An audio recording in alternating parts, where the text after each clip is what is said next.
Okay. Hello, everyone. My name is Sugi Yamagawa, and I'm back from Tech Issues Hell, and we're here today to make some blackberry wine. My first time making blackberry wine was last year, and yeah, I've yet to try it yet because this is a process that takes the better part. Audio levels look a little bit low. Okay. This is a process that takes like the better part of a year. One of the recipes, which I will probably eventually link down below, calls for this taking about 18 months, so quite a good bit of time. So this is definitely not something, this isn't something you want to do unless you're willing to be patient. Good evening. Good evening, Dad's old shop. Glad you could come in. But yeah, we're gonna be doing a little bit of, well, we're gonna actually start because this is a whole long process. And basically what we're gonna be doing today for this part of the process is we're gonna be making what's called the blackberry wine must. Do you have a reverb on, or is the garage? Ooh, garage might be super echoey. That might be part of it. Let's see. Actually, I know what I can do. Let's see. We'll turn that down. I think. Actually, wait a second. Okay. That might do it. Because I am running the 2 mic setup, and I've noticed with if I have both mics really close to each other, things get like really echoey. But as far as I can tell with my settings, I think I should be good now. Hopefully that should be better. It should be better than, gosh, what was that one stream? I think that was when I was cutting up lumber for the EPA woodshed. Yeah, okay. That's what I was thinking. I was thinking that my environment mic was probably a little too turned up, which seemed to have been the issue. So good to know it's fixed. But yeah. So traditionally, my experience with brewing primarily lies with beer. Wines kind of have a little bit of experience with, but not really a whole lot. And it actually kind of sucks that here is a bottle of last year's batch, and I have not tried this yet because according to one of the recipe, well, part of the recipe that this is based off of, this has to bottle condition for 6 months. And I think I bottled this in the beginning of April. So yes, so basically I'm trying to hammer home the point that this is a long process. This is a really long process. And this is also like, as far as like the actual like steps and like work involved, it's actually not too bad. It's not too bad. This is actually going to probably be the most, if you were to do this yourself, this is probably going to be the thing that's going to like take the greatest amount of work for you to do, at least as far as like a time commitment. Also, I'm trying to like yap and talk about stuff a whole lot because in terms of like actual workloads, the workload's light. It's not really a whole lot because yeah, we're gonna get a brew bag into our fermenter. We're gonna add berries to it. We're gonna crush those berries up a little bit to kind of help. It's wild too. Yeah, and Chuck's also me, that ancient winemaker would age things that long. Yeah. Oh man, like, I mean, but that's how you. Granted, I know some of the reasons they do, why some alcohols will do really long aging times is for the flavors to meld together. Granted, I think a lot of that is when you're using wooden barrels for your alcohol making, because you want to like have the alcohol spend time with the wood in the barrels in order to like incorporate all those like flavors and such. I have kicked around the idea of actually doing a barrel making stream and then producing a beverage to stick in it, but the problem with that is a lot of those beverages are distilled beverages and you need a license for that. Granted, I think it would be pretty wild to essentially make a business exist to make just a couple batches of whatever distilled beverage I end up choosing as a VTuber, but I think the Cooper stream would go hard. Oh man, and it's something I've actually really I've given it a fair amount. I've given it kinda-ish amount of thought because, well, one, I live in Kentucky, and Kentucky's like the land of bourbon, and like where I live at in Louisville, Kentucky, like there's cooperages. There's quite a few of them in like my local area, and actually one of my coworkers, he's actually used to work at a cooperage making like white oak barrels for bourbon making. So like there's just a lot of that like stuff in my area, and I've kind of thought about it. But I've also another thing I've thought about doing is for sake brewing, they would actually, some sakes would actually be aged in ginkgo barrels, which sounds like a really fun idea, but that means I have to source ginkgo wood, and oh boy, there's definitely some projects I want to work on, and I really would like to source some particular wood for that. But man, sourcing ginkgo would be like the hardest of hard ones, I think. I genuinely think ginkgo might be one of the harder ones to source, as far as a wood to source. So I feel like in the long tradition of alcohol making, you cannot make alcohol without having a little bit yourself. So I'm having a hazy little thing from Sierra Nevada. So cheers.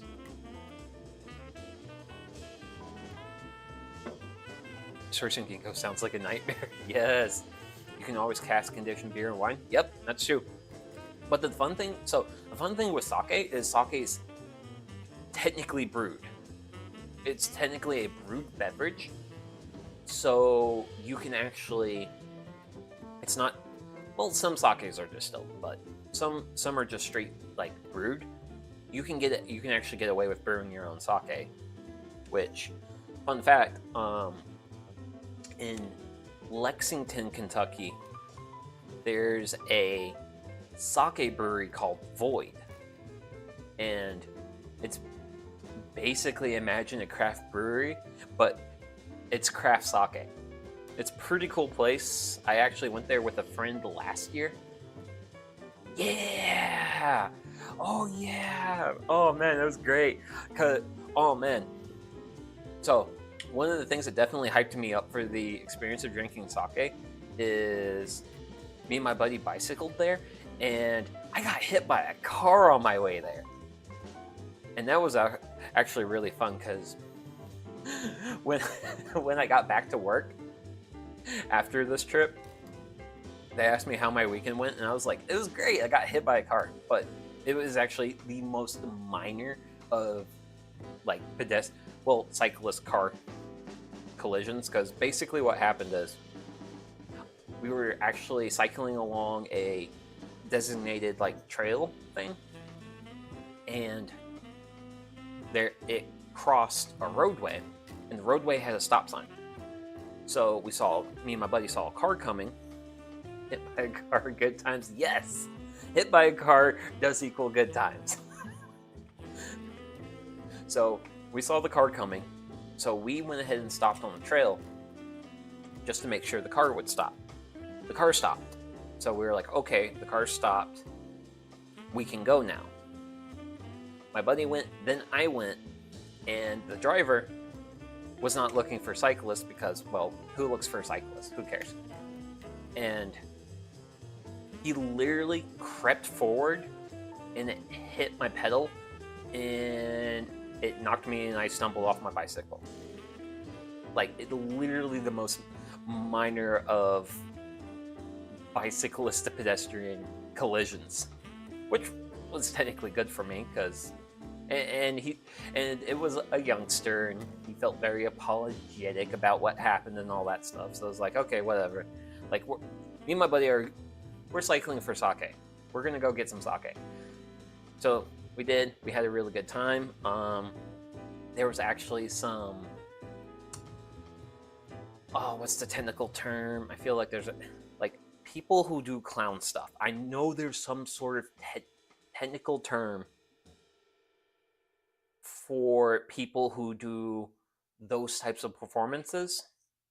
But yeah, there was a lady on stilts there and she was doing balloon animals, and my buddy got like an alien balloon animal that you can like wear on your head, and she called it the hitchhiker. And then I just got like a wrist tortoise, and I was like, and it was a purple balloon, by the way, and it went hard. It was nice. Really good times. Sake was good too. Now I feel like the yammering is probably, we've done a little bit too much yammering. And, there it is. So we're gonna crack open a brew in a bag. And basically what this is a nylon bag. Oh, it hissed. Oh yeah, Void Sake is a pretty good place. And it's also just kind of neat because it's basically craft beer meets sake. So it's like craft beer, but it's like its different own thing, which makes it fun. Okay. It's like similar thing, but still kind of a fundamentally different experience. Now, if I remember right, I ordered 7-gallon bags, and there's 2 in here. So that's 1. I'm gonna set that off to, I'll set that in.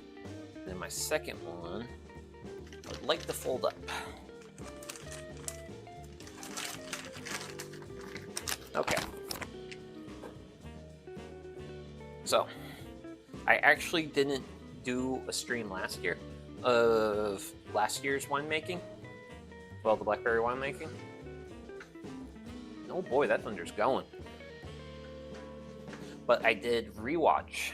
I actually recorded a video because I was actually thinking about making like a edited thing for the winemaking process just because of how this works. But one, I found out I did a slate yabai and I had some of my blackberries in a Tupperware container, and when I dumped one of the Tupperware containers into the fermenter, it actually had my last name on the back of the Tupperware because, well, yeah, that's what people do. They, well, people who actually go to events write their names on Tupperware. So I was like, okay, that's a yabai, and I'm glad I actually didn't like publish the video, but also I'm going to be doing things a little bit different this time versus what I did last time. Which I'm really glad I actually made that video because we're going to be throwing a lot of blackberries at this. A lot of blackberries at this. I'm going to be throwing at least a solid 30 pounds. A lot of recipes on the internet, they will call for anywhere between, let's say, 4 pounds per gallon to 6 pounds per gallon.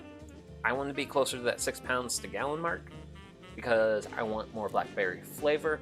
I want a little bit more blackberry body, and I also have the blackberries to just do this. And since it's actually raining right now, just actually going to kind of do a quick sort of ramble. I was picking blackberries yesterday, actually, and a lot of my blackberries I was picking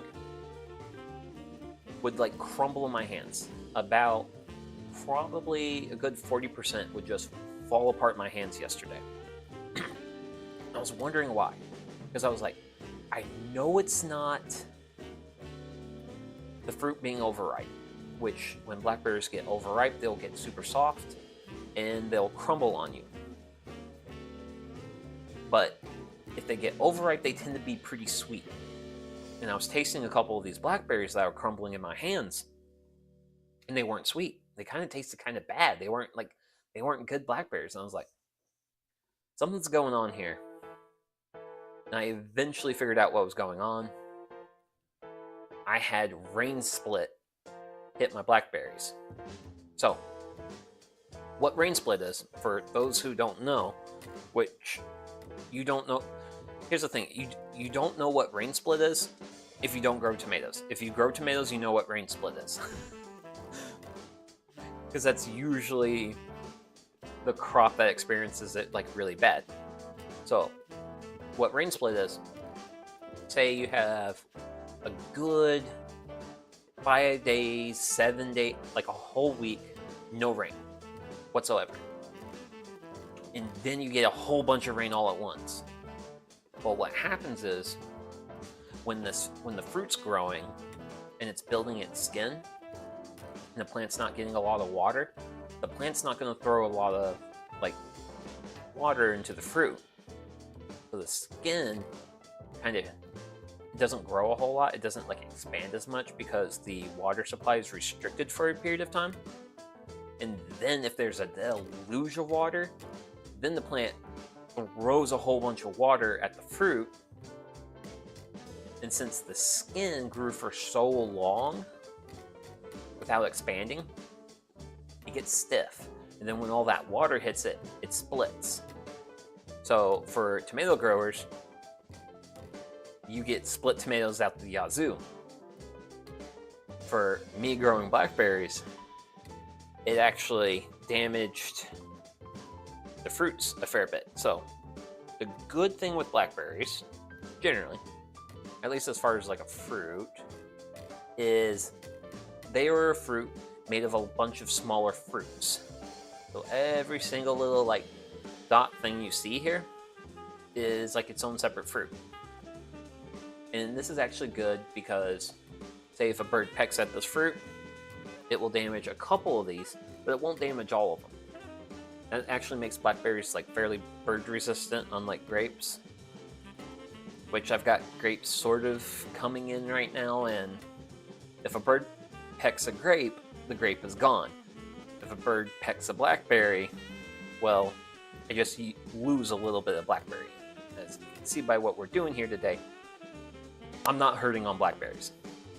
I have one grapevine, so I'm a little bit hurting on grapevines. But yeah, I had really bad rain split happen to my harvest. Like, if these were rain split blackberries, like they would just turn to mush with just a little bit of light pressure.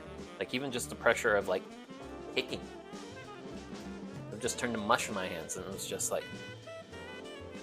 And the worst part is, it didn't even taste good. But yeah, rain split affects blackberries. I learned that yesterday. So that was a bit of a learned thing I had. Other learned things I've had. Going back to last year. I have a gratuitous quantity of blackberries.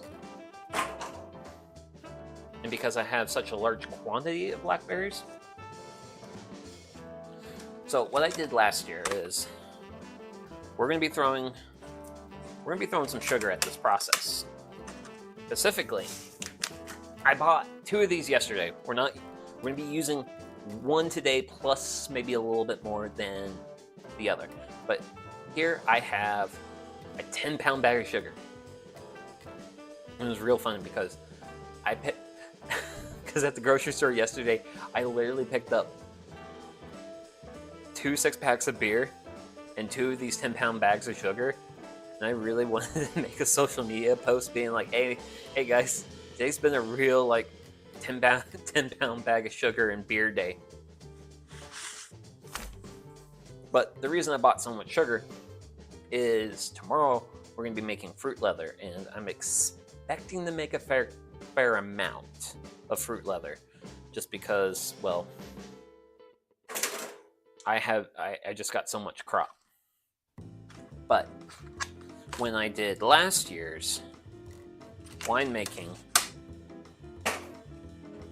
the water, because I added water first, and then I added my sugar, and then I added blackberries to that.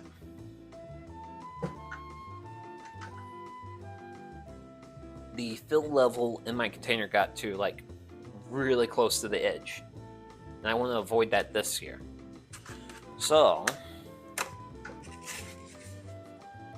also want to avoid this. I guess I'm gonna have to use my drawstring. I wasn't expecting to use my drawstring, but here I am. So, once we get this past the lip, all the way around, and let's see here, can I pull this in? I'm sure I'm going to get it pulled in.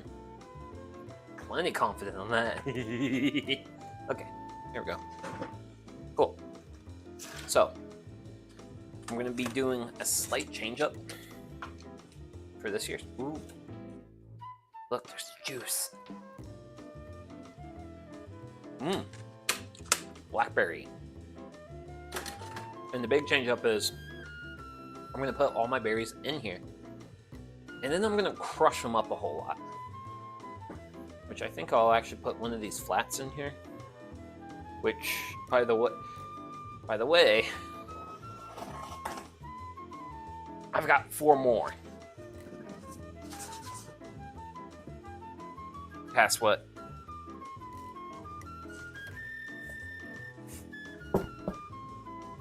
Oh man, there's juice on the bottom. Woo. Okay, well, time for a sip. And then I think we're gonna be stabby. We're gonna be stabby. So we're gonna try and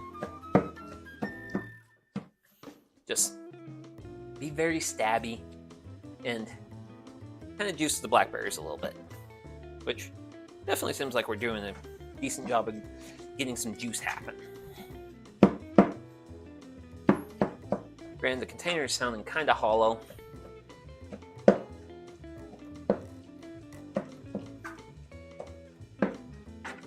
But I really want to focus on, I want to do things in such a way where I can extract a fair bit of flavor this year. Is one of my goals for this year. Actually, you know what? You're good environment. Let's grab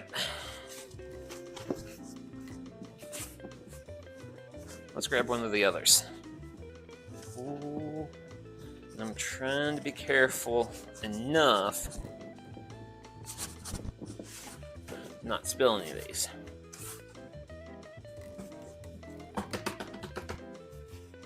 Oh, don't worry, Dad's old chop. It's a little bit out of range for the fist. But the fist is coming. Granted, it's actually real nice to hear all the squishy sounds. And the volume's actually collapsing really nicely. Which is good. Which I really do. I really want the volume on this to collapse. Because no joke, like, I had like berries and water up to here. And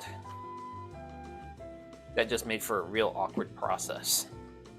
And I told myself I wasn't going to be doing what I'm doing right now, and that's using the brew bag, but literally every recipe online says do it this way. So it's like, okay, well, if the internet can agree on something, which is kind of wild of a fact of its own, I should probably go with the internet on that.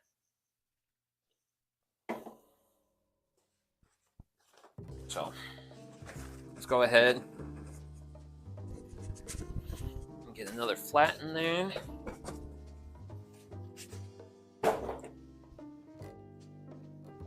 And then we'll just crush it. But so far, so good. Like,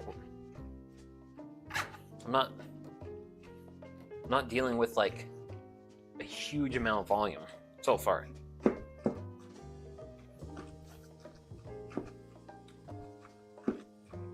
And it's sounding very squishy.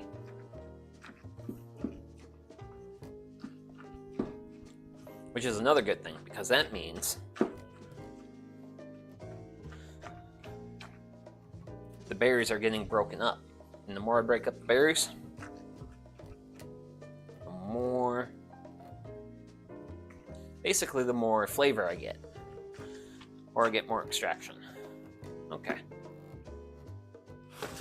Ugh.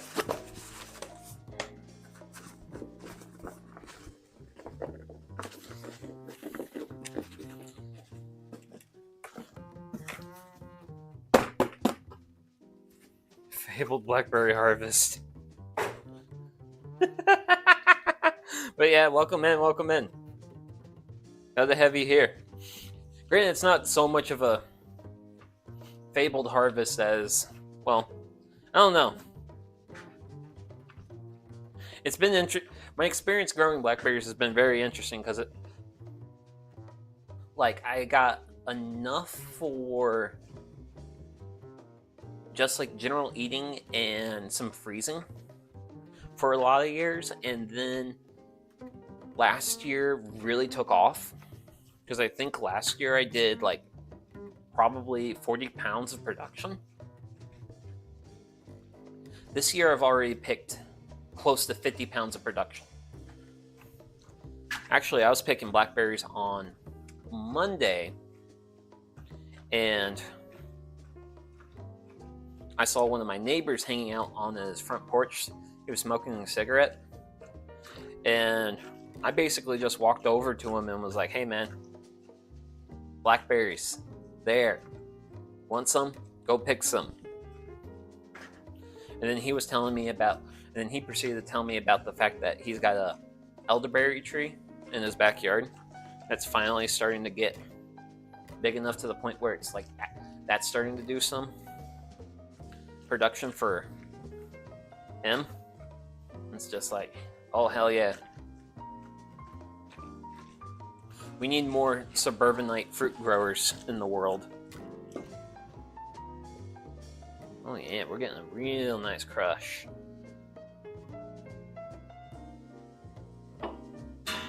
Granted, this is, well, actually, you know what? Since I got a decent enough volume reduction, I do have this small bit of bonus blackberries, which I'm going to throw at the one because, well, I just have them. Oh man, it's not the muscles to handle the blackberries. It is having the time to pick the blackberries.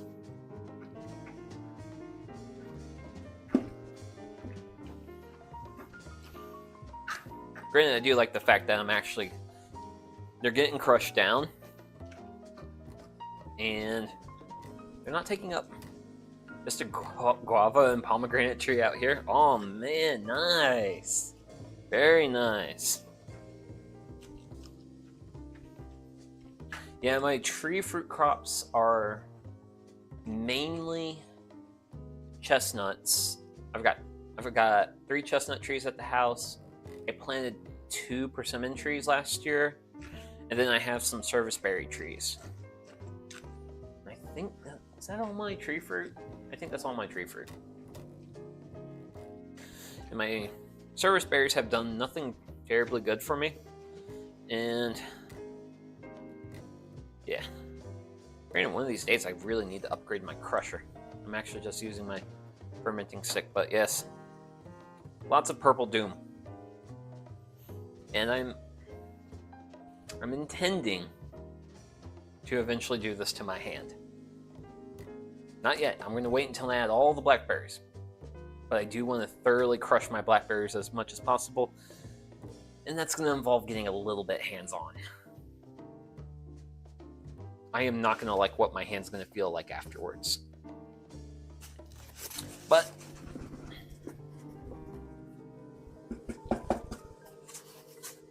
the things I do for alcohol and to preserve the harvest. Honestly, that's really what it comes down to with the blackberry wine stuff. Is this is just a means to preserving the harvest for me, because this is like 30 plus pounds of blackberries. There is no way whatsoever that I'm going to let this many blackberries take room in my freezer. I will lose way too much freezer space if I try to freeze all these berries. And my freezer has many important jobs.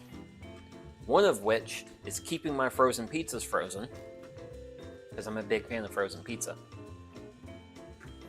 Because frozen pizza is the meal that's always there for you. And then also I buy my cheese in bulk at Costco. Yeah. That's basically where we're at. We don't want our food to go to waste here. And I am now going to take a moment to exercise my chef privileges and lick the spoon.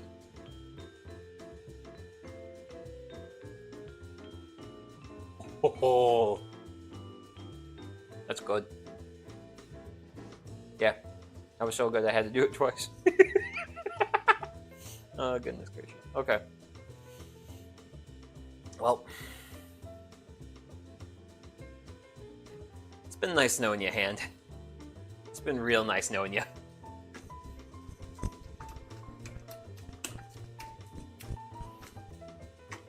Oh, it's so cold too, because these have been sitting in my fridge for like a week.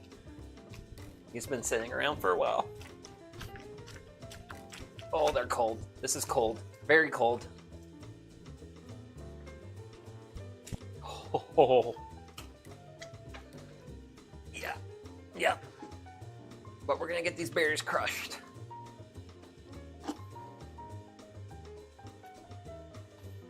Oh. Okay. Okay.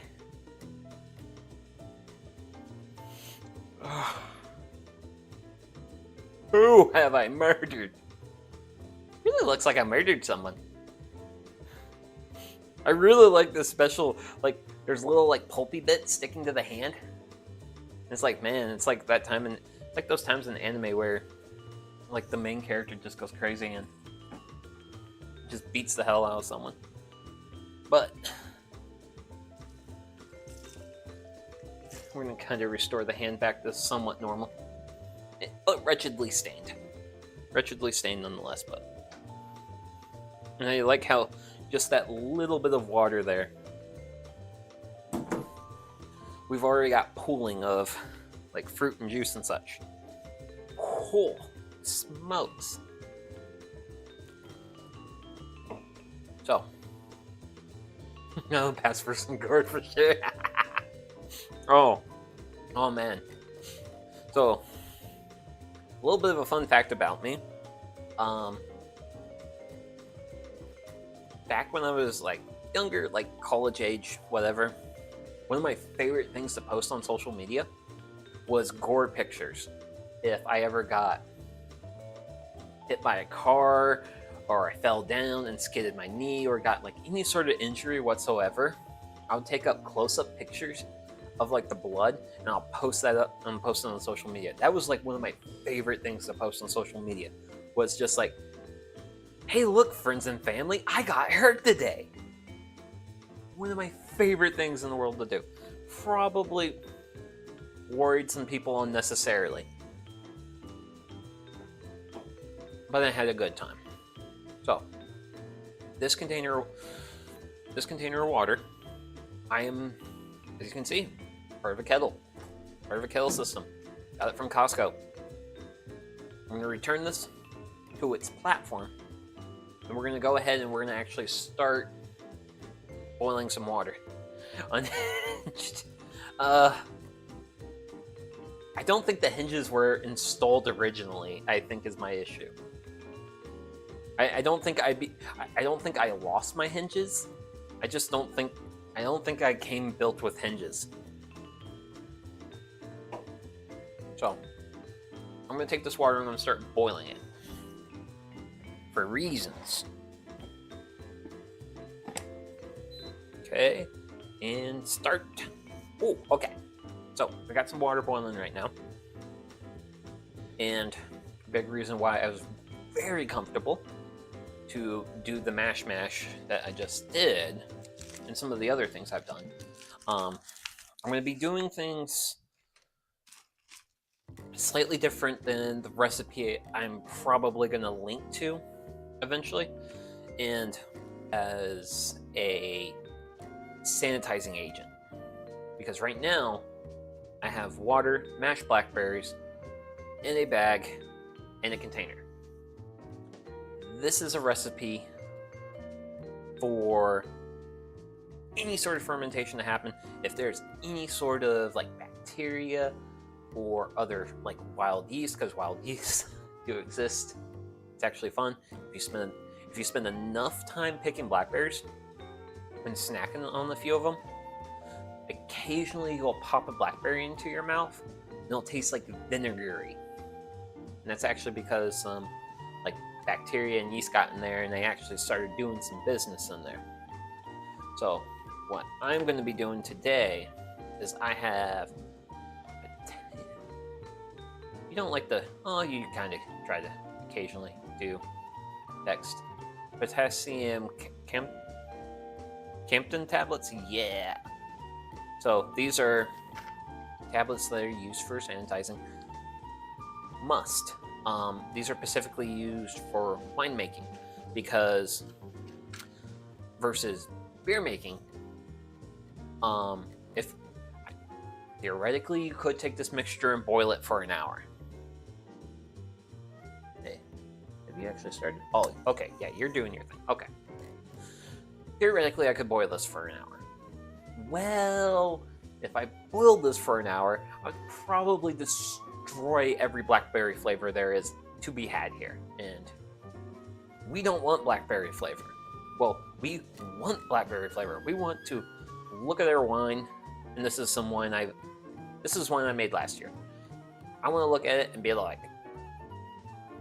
I can smell the blackberries when I bring my glass up to my nose. And a thing with a lot of those more subtle fruity like smells, like the chemicals that are actually responsible for them, well, they're very easily destroyed by heat. So we can't use heat to sanitize our wine, but we're going to be using these tablets later. That's going to be kind of closer to the end of the first like whole day of like winemaking. So I've got some water that I hear boiling. Ooh. And I've got sugar here. I've got a whole 10 pounds of sugar. So generally speaking, you do need to add some sugar to any. Generally speaking, most fruit wines you want to add at least some measure of sugar. For blackberry wine, for fruit wines, I think one of the recipes I saw called for was it 2.5 pounds or 2.25? It was 2 something per gallon of wine you wish to make. Well, I've got one 10-pound bag of sugar here. I have another 10-pound bag over there. I'm gonna add one 10-pound bag right now, and then I'll probably just eyeball a little bit of extra sugar in here. Is probably the game plan. So, 10 pounds of sugar. And this, by the way, is going to be a lot of sugar. That's actually the reason why I'm boiling water right now. Is to help dissolve all the sugar, because this is a lot of sugar. Wow!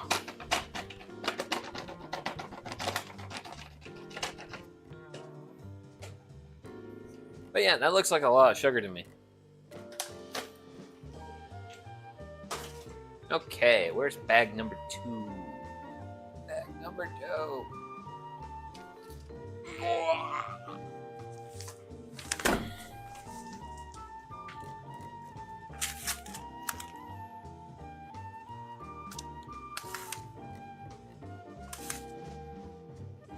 Ooh, wow. Yep, that's sugar, all right. And then I think for this, we're gonna just that, just a little bit extra.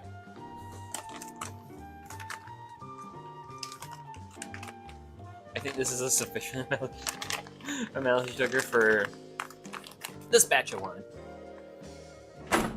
You can hang out over there, but so we've got blackberry sugar. We're gonna eventually have some water, but we're also gonna add a couple other things. Because we're gonna also add some acid blend. Focus. There you go. Acid blend. So this is like basically a citric acid blend. Just helps like improve flavor and such. And since this is a blackberry wine, a fruit wine, but not a grape wine, I have some yeast energizer, also called nutrient booster. This basically has a whole bunch of various nutrients that yeast need in order to do their job good. That's what this is here for.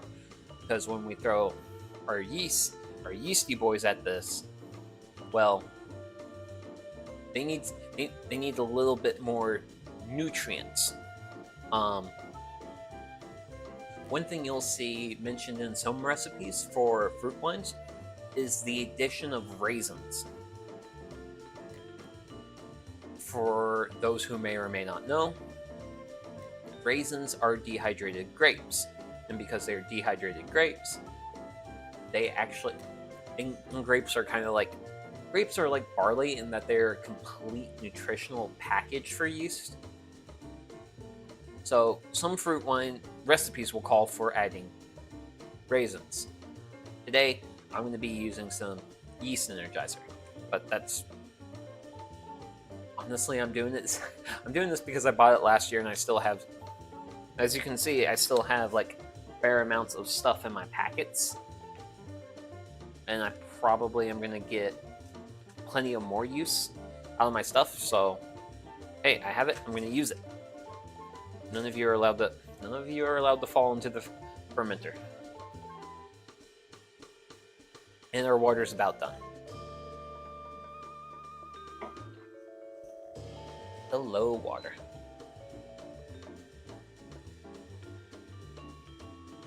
Hey, power, you're not allowed to flicker like that. Okay. So, got some basically near boiling water here. And we're gonna just add this to help dissolve all that sugar.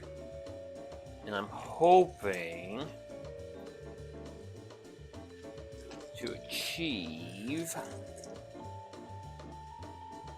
visions of Blackberry. Kinda seeing Okay. Pretty sure it took me till late high school to learn pickles were cucumbers, so the raisin explanation's appreciated. Oh, no problem.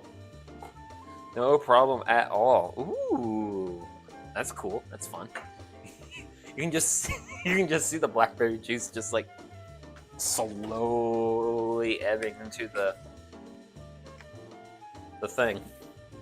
But yeah, I do want to add enough water to this to get a reasonable fill level. Also, get this to a reasonable temperature, because the blackberries are very cold, which is why I'm trying to add like near boiling water, because it's going to help all that sugar dissolve. Granted, it's just kind of fun watching that blackberry juice take over the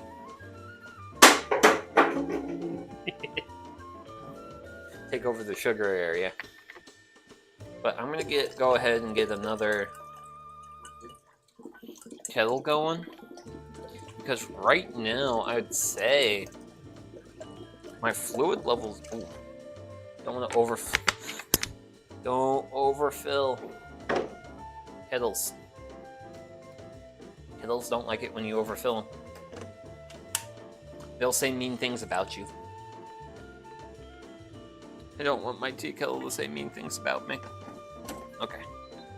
And stato. Okay. Okay, okay, that might be the reason why the power is flashing, is whenever the tea kettle goes on and off. But yeah, I want to have 5 gallons of wine. Right now, I would say this is a 7... this mini. This is a 7-gallon fermenter. I reckon this is pretty close to the... Oh wow, you can even see there's even some berries starting to float. This is pretty close to the 5-gallon fill level. The thing is, what's going to happen when I take all this stuff out later? Like, and later, I mean like 24 hours from now, when we do tomorrow's stream. That fill level is going to drop drastically. So I definitely do want to fill this up to the point where I get kind of at like the 6-gallon mark, because what I'm going to do is I'm going to take this bag. I think I could tie it up to my garage door hanger, and then we can hopefully squeeze out the last remaining bits of goodness from this. This is the game plan. But that's the game plan. So, while we are waiting for our next round of water to boil, I must reference a recipe. Specifically the recipe for the amount of extra stuff I'm going to be adding. Wait, do I need to go to... No, I don't need to go to Google Photos. I need my screenshots, which my screenshots are in my files. There we go. Okay, so 1 teaspoon acid blend, but that is going to be per gallon. So this table, there we go. 1 teaspoon. Then I need acid blend, which is this guy. But ooh, this is looking good though. Granted, really should share some like pictures of what last year's... It's actually really fun to watch blackberry wine ferment, just because of how much sugar is involved. Because that yeast goes crazy. Versus like when you do like a beer-based fermentation, you kind of end up with a little bit more... Well, you can't see it because of the head that forms, whereas there's a lot of my experience with wine, it almost becomes like a bubbling cauldron, which is cool. So I've got my acid blend here, so I'm just gonna sprinkle it in so it dissolves, and that's going to help balance out all the various acids. Well, it's just going to kind of help it out in terms of like flavor and such. And then I need to do half tablespoons pectic enzyme. And here's pectic enzyme. But I am going to rely on my tablespoon again. Well, not teaspoon, because this is a 5-gallon batch. I at least need 2 of these for this batch of wine. Ooh, and the color just keeps getting redder and redder. I love it. Okay, there's just a little bit of you. A little bit of you.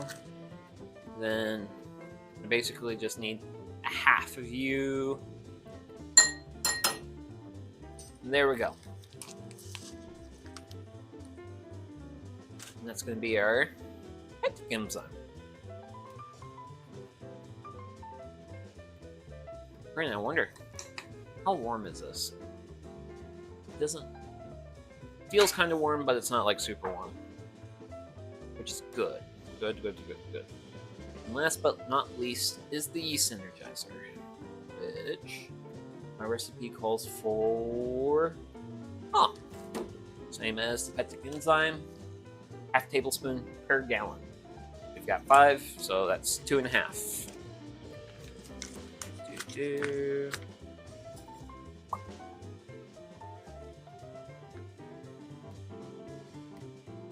Oh, wow. The yeast energizer has a very particular smell to it.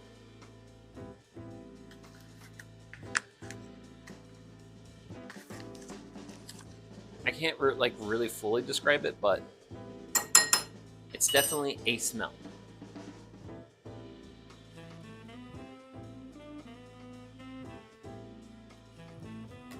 So we're going to make sure we have a good little bit of yeast energizer.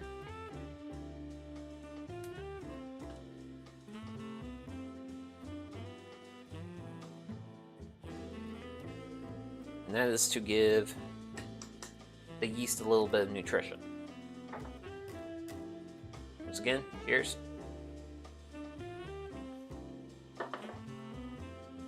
And... wow. Come here, you kettle. So I'm going to be adding a little bit of my water now. I warmed this up, but I didn't super warm it up. And then I'm going to leave a little bit in reserve, because there's technically one more thing I want to do.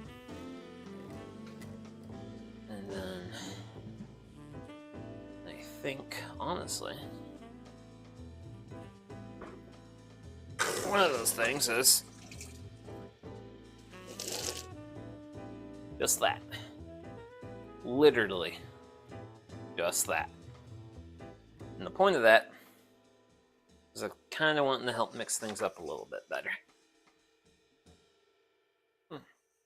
Get things somewhat mixed up.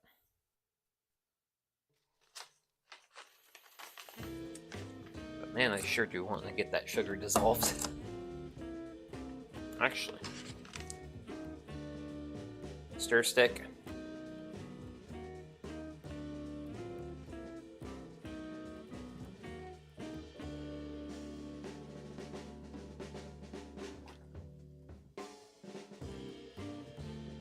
Because I really want to get the sugar dissolved in there.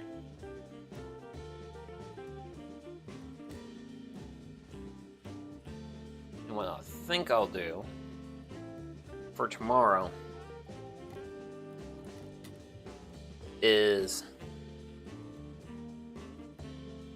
what I'll do is I will add additional water as I bring this up, and then that water will help dissolve additional sugars out of it.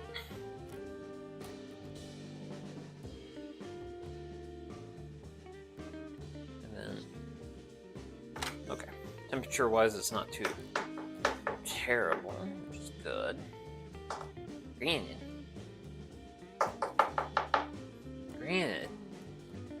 This is basically sugar and blackberries.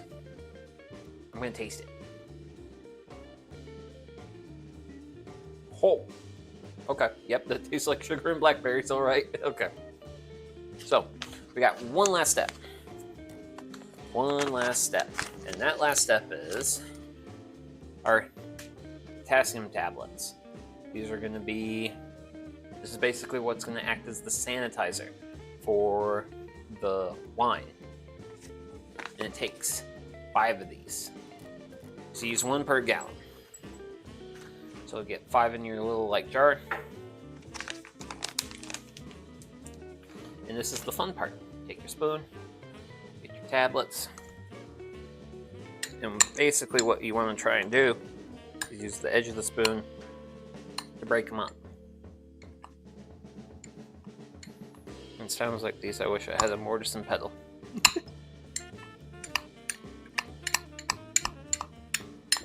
But yeah, you'll just slowly break them up.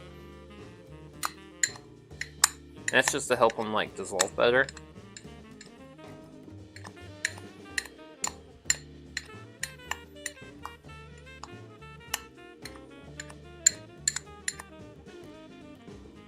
Then once you get them from big pieces into more little pieces, just work the little pieces with the back of the spoon. So when you have whole tablets, it's better to just break them up with the edge. Then once you have smaller stuff, work it with the back of the spoon, crush it up, get a reasonably fine powder. Doesn't have to be perfect, just has to be good enough. So, and then we're gonna add that, and then that's basically all of our adjuncts additions. I'm gonna rinse this out with a little bit of additional water. Throw some water in there. Spoon? Sure. Let's rinse the spoon. Okay, how much water I got? I got a little bit extra. So I'm gonna add a little bit to that.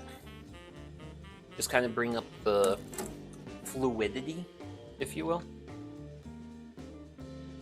Then I'm gonna take my little thing off here.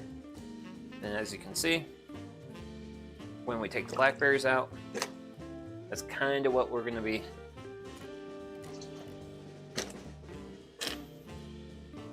left with as far as a substance. I think I should add more water to it, but I can actually wait until tomorrow for that. I don't necessarily have to do it now, but since I have sanitizer, I have sugar, I have a great deal of things in here. I'm gonna give this a nice bit of stirring just to incorporate everything. It'd be nice if I could. I can't do this with this one because this one's made of plastic. But if it was stiffer, I could probably go really fast and mash the berries up a little bit more. Granted, I'm pretty happy with what's going on right now. Because I gotta say, this looks a lot better than how last year's went. How it went initially.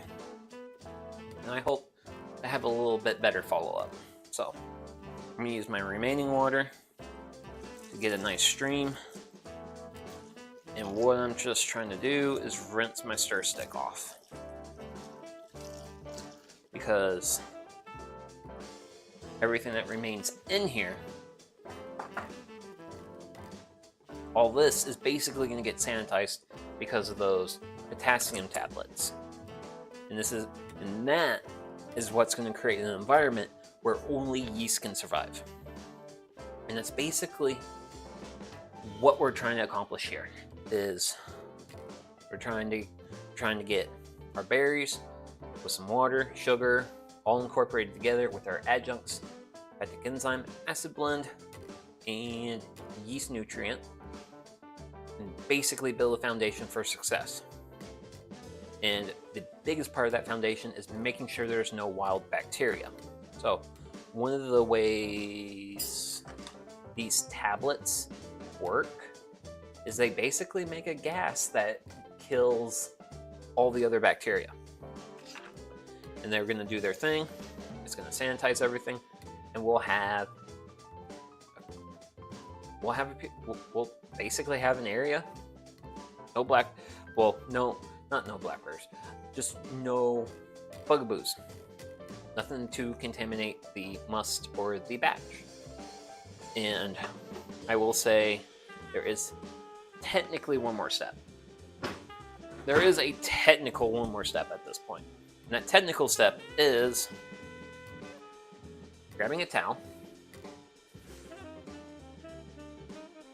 and laying it over the blackberries.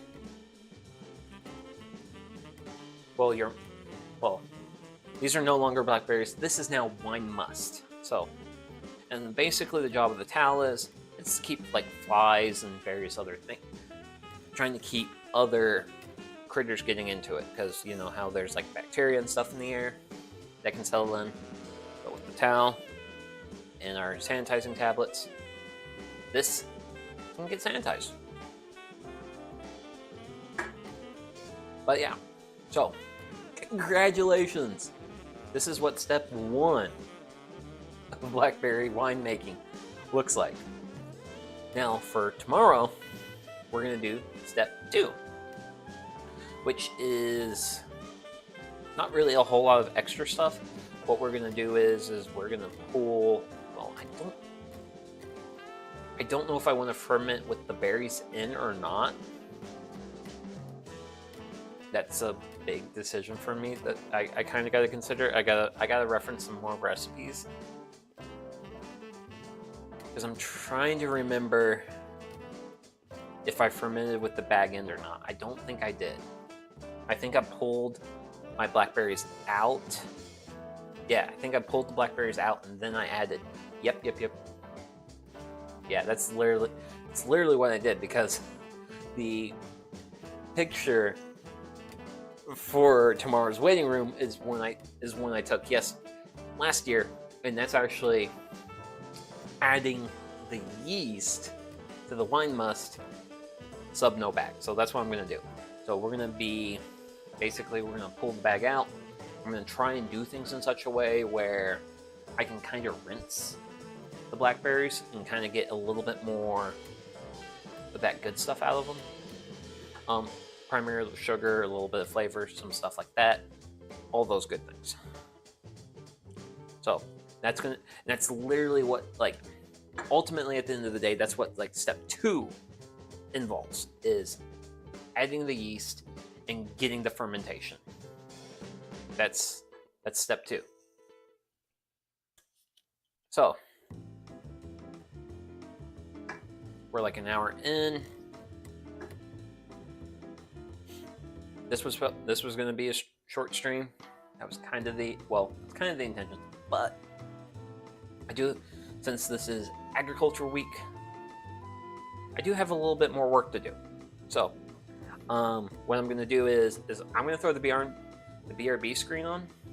I'm going to set this kind of off to the side-ish, and I'm going to kind of clean up my table a little bit, so that way we can actually get ready for. I'm gonna be doing a little bit of seed sowing, and that's probably gonna be stream for today. So I'm gonna throw the BRB screen on, kind of get cleaned up, and get ready for some seed sowing.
Okay, and we're back. Oh wow, this worked.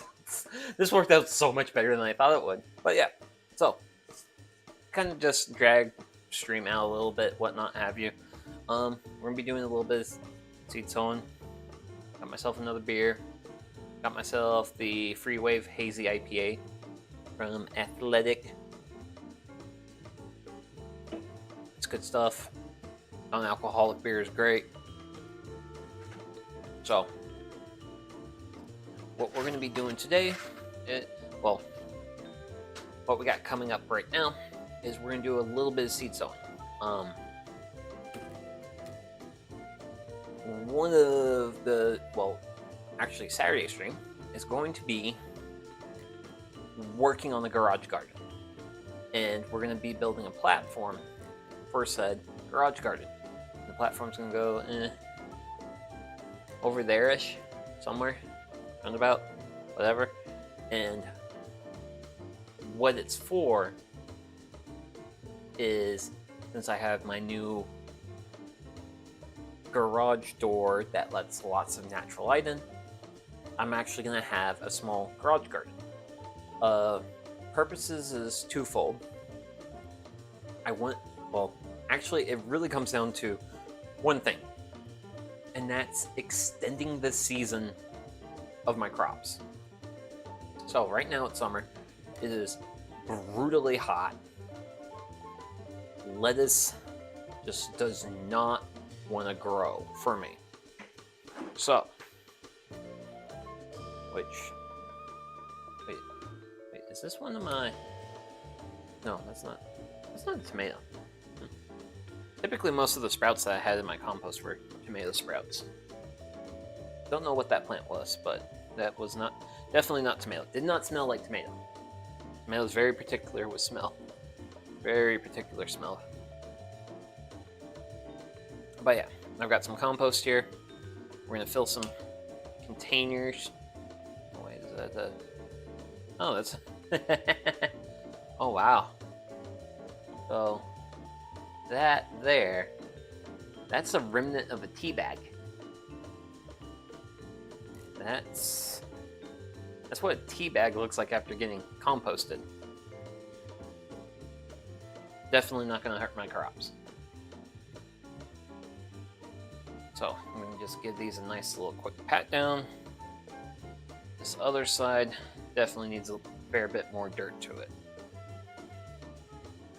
So I'm going to be getting a fair bit more dirt into this, getting everything nice and... Basically, we're going to end up with something like that. Something like that.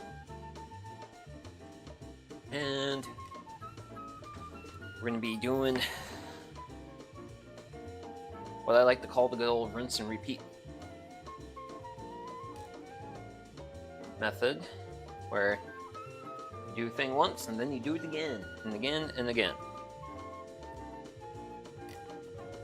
Actually, fun fact, this is compost I pulled out my compost bin, like kind of early-ish spring, sort of, and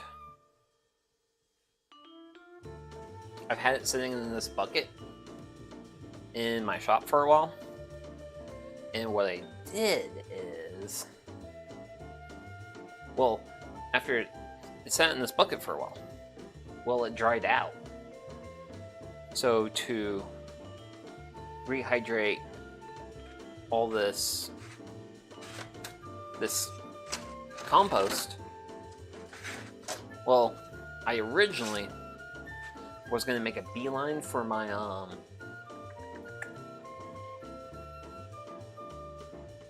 sink and grab some water, but it was raining outside. So I was like, wait, it's raining outside. I'm going to take advantage of the free water. So I took advantage of the free water, and by take advantage of the free water, I literally took the bucket and just threw it outside for a little while.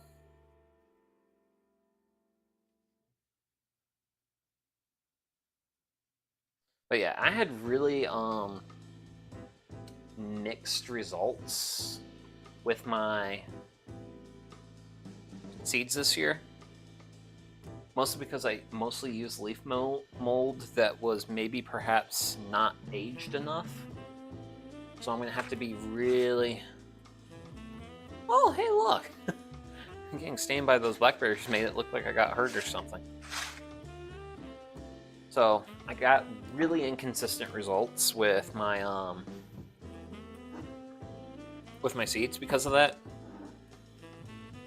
Granted, I did do some secondary seed starting where I pretty much relied on this like compost I pulled, and I got better results with it. So that's why we're doing the compost today. Is I'm just going to sow these into basically what is straight compost, and should be great.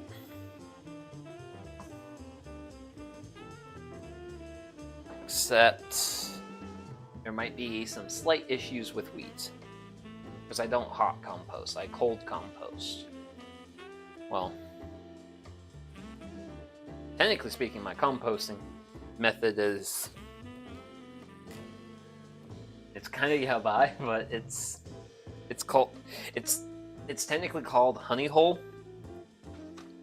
composting, where you basically dig a hole in the ground and then you just throw all your scrap, your compostables into it.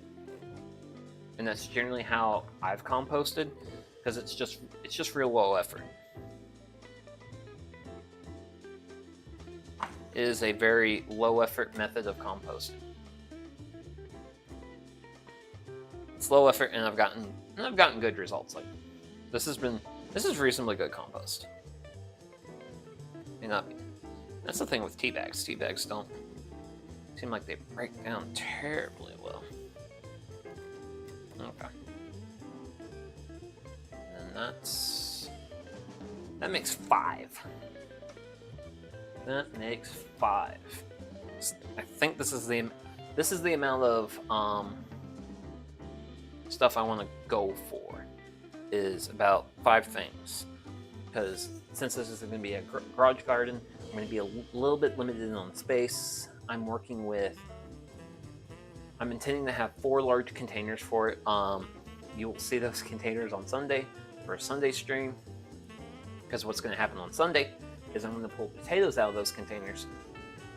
And the seeds we're starting today are going to be the crops that are going to eventually go in those containers. So I've got some water here. And what I'm gonna do is I'm gonna be splashing my hands a little bit, kind of get my hands a little bit cleaner. Ew. But yeah, I'm one of those weird guys who I don't mind getting my hands dirty, but I don't like having like a little bit of dirt. I'm like, fine, whatever. I'll do what I need to do. A lot of dirt? Oh my goodness gracious, I do not like that. I do not like having a lot of dirt on my hands. Cheers. Okay, I gotta go to my... Actually, there we go. That's better. Okay. So we're gonna be wanting some seeds out of here. The lettuce category, basil category, and other. Gotta watch out for that other. What a category. You know what? Let's just go ahead and get started on other. No, we're not growing pumpkins. It's way too late in the season for pumpkins. Instead, we're going to thyme. So, thyme is typically seen as what some people would consider like a classic summer herb. Well, I started some thyme in the spring and it did terrible. Well, at least the starting of the seeds did terrible. And as you can see, thyme's really small seeds. Really small seeds here we're working with. So I'm thinking what my technique for this is going to be on surface. Okay. So it wants surface of soil. Surface of soil is what it will get. So we'll grab one of you. We'll grab this guy. And then from this guy, what we're going to do is...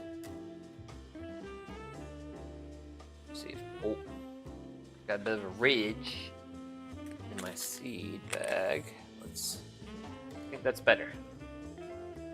Oh, there we go. You will probably not be able to... I can barely see these seeds drop. And there we go. That's going to be the thyme. Apparently thyme, you just surface sow like that. See, like a little bit of grubbiness is fine. A lot of grubbiness, not too much. I don't like having super grubby hands. If people want to call me a pretty princess for that, that's fine. I don't care. I don't care. I like to keep somewhat reasonably clean hands. So we're going to be doing a little bit of thyme. Our primary motivations for doing thyme is I didn't get any in the spring. Like, I think I got some sprouts, like 2 sprouts, and those sprouts just died on me. So this is kind of what I like to call my revenge match, where I try again and see if I get a different result. So I surface sowed this time. We'll see if I get a better result. I'm definitely sowing into a richer medium, so that should be good. So that's thyme. Now, next up, we got basil, and I've got options for basil.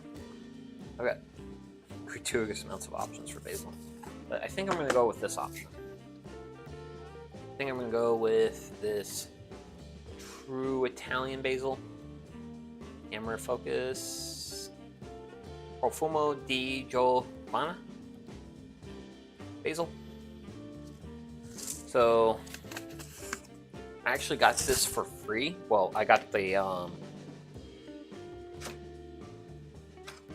I got the seed pack for free because I bought some seeds from a local nursery thing, and they're like, hey, you bought some stuff from us, here, get a free pack of seeds.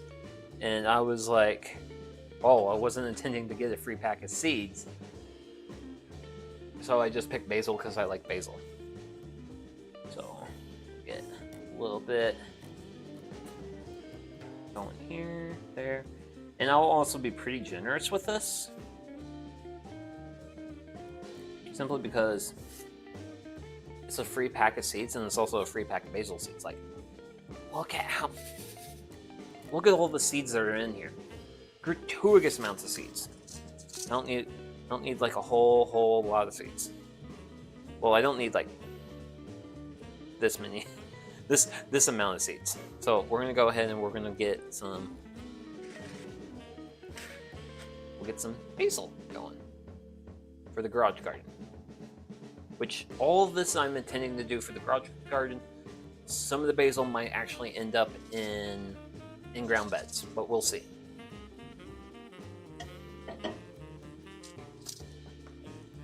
It kind of just depends on how the growing year will go.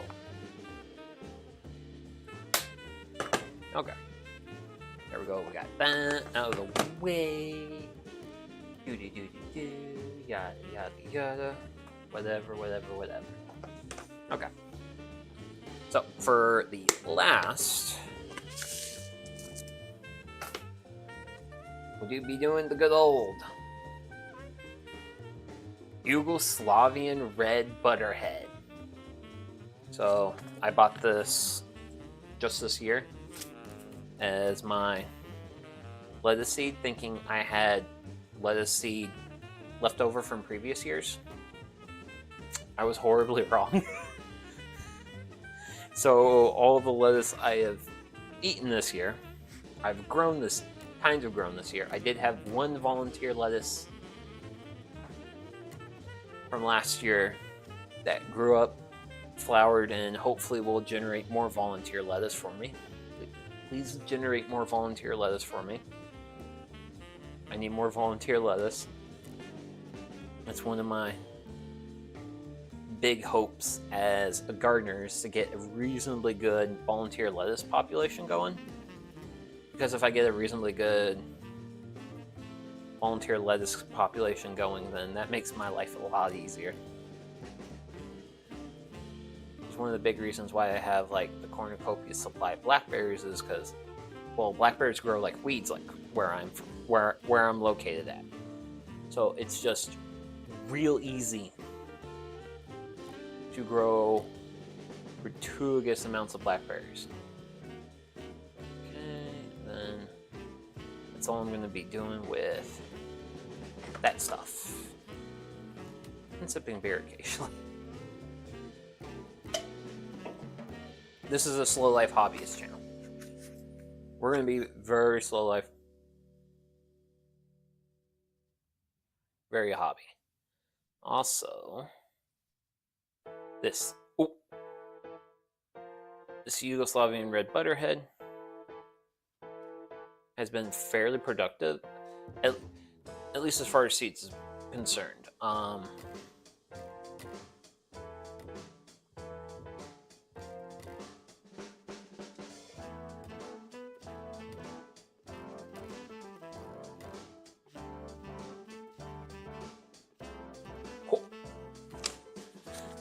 Like, I really haven't had to like resown it or anything. So I do want to be a little bit, I don't want to throw too much seed into my containers. So we'll just give everything a light covering. And actually, I will not be labeling these. So since all this crop is basically dedicated for the same space, and it's lettuce and herbs, nothing like too terribly hard in terms of like space requirements, I don't really see much of a point in labeling these guys. So go ahead and return our seed to our organizer.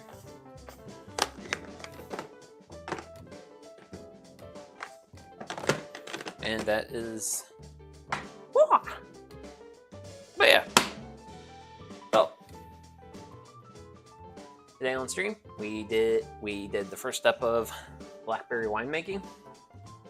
Had some fun with that, and we did a small little bit of seed sowing. So pretty chill, pretty good stuff. Enjoyed some brewskis, good times. So that's pretty much going to be the end for today.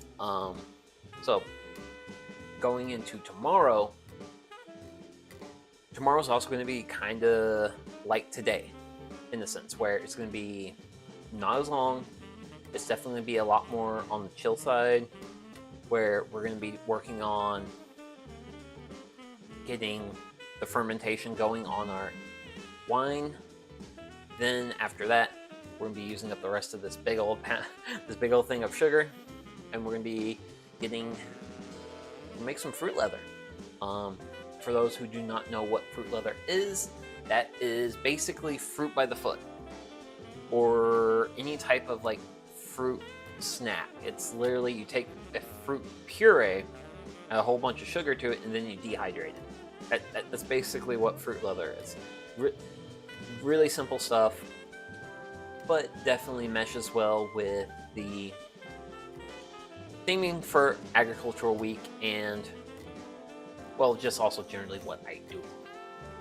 So that's going to be what we're going to be working on. Tomorrow, Friday, stream's going to start same time as today, 6:30 EDT. Then on Saturday, we're going to be building a platform for the garden we've just sown. So, and mostly that is going to involve cutting like 4x4s. We're going to be doing a lot of cutting 4x4s. It's probably all what we're going to be doing on Saturday is cutting 4x4s, but that's fine. So, but it is going to be the first time it's actually going to be the first time in a long while we've actually done some proper woodworking around here. So, I'm excited about that. And then I haven't made the waiting room just yet, but I'll probably do it after. I close up today's stream at some point on Sunday morning. It's going to probably be like 10:30 my time. I'm going to be bringing in the potato harvest of this year, and not only harvesting potatoes but also cooking with them, because that's kind of sort of the bit.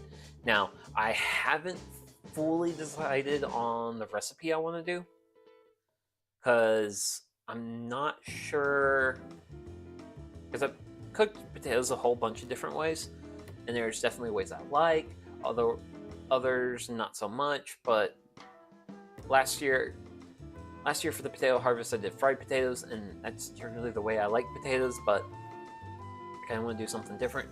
I'm kind of leaning towards making some mashed potatoes, but making just mashed potatoes seems a little boring to me, so I'm open to ideas there. Okay, I'm gonna beer myself a bit. Okay, and with all this, I want to say thank you very much to tuning in. I hope you have a great rest of your day, night, evening, whatever it is, wherever you're at. And this is Sugi Yamagawa, and I'll see you all on the next one. Bye-bye.